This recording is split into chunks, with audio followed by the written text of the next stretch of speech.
because it's time for episode 1 of 10 Freaky Facts. Episode 1, Ted Bundy. Born at the Elizabeth Lund home in Vermont, he was later brought home to Philadelphia. Soon after his birth, when he was about 3 or 4 years old, his mother would move him to Tacoma, Washington, where he grew up,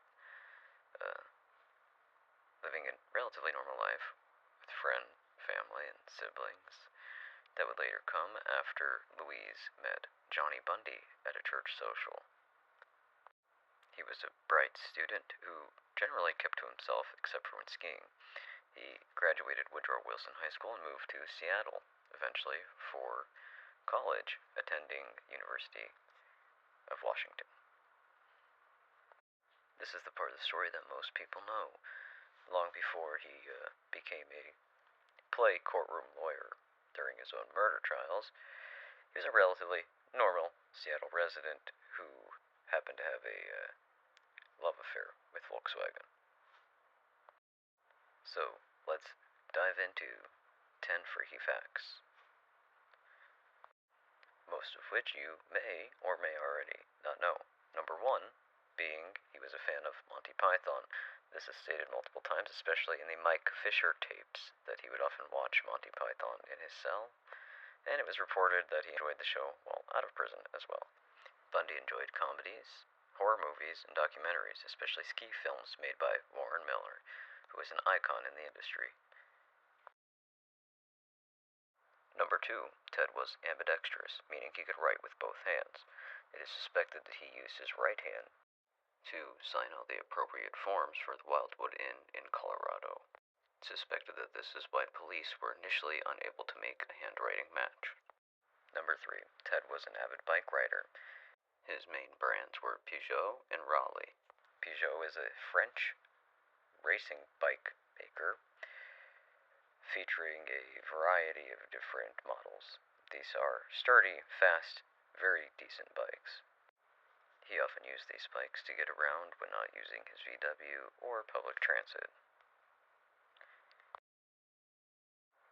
Number 4, he held multiple jobs throughout his life, including a bellboy, a busboy, working at Safeway for about 3 months, worked at a shoe store, a sawmill.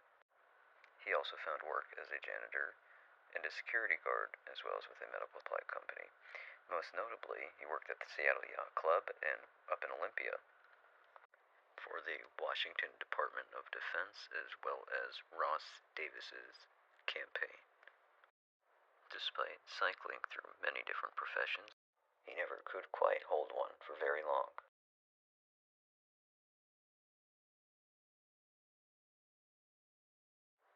Number 5, Ted Bundy had bad ankles. This was because of a ski accident that happened in his younger years. This would often cause weakness, as well as issues with balance, causing him to sometimes sort of just tumble over. It was so noticeable that girlfriend Liz would sort of pester him to go to a doctor to get that checked out, which he did a few times. It was this ankle problem that also helped keep him out of the Vietnam War, as well as support from his church in Tacoma.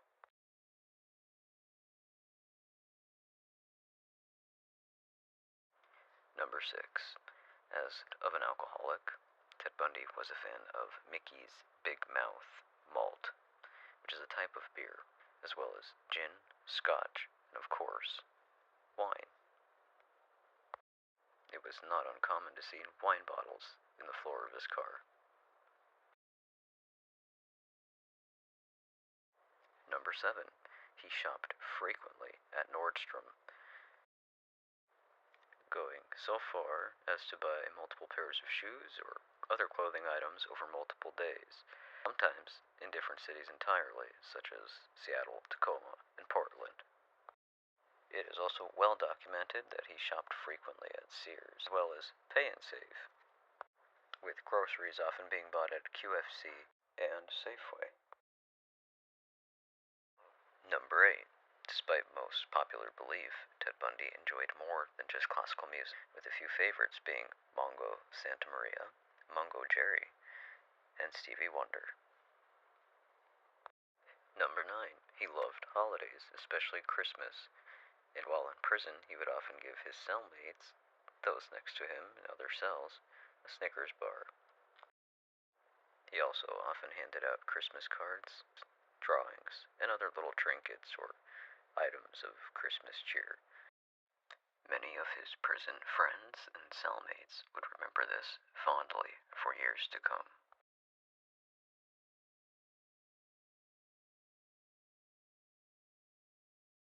Number 10. As a boy, he picked green beans to earn extra money.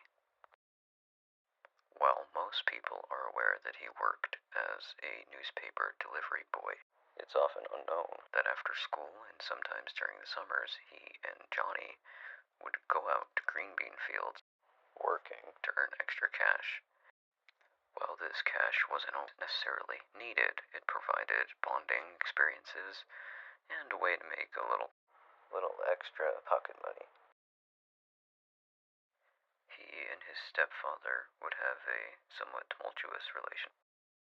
While John was a kind and fair man, his rough and ornery spirit was often viewed as bully-like to a young Ted. You may know the rest of his childhood and eventual adulthood is now for the history books. There are still notions and whispers and mentions of the man, the myth, and the legend, otherwise known as Ted Bundy. Well, I'm sure it works, and you've got to have faith it'll work, or else you'd be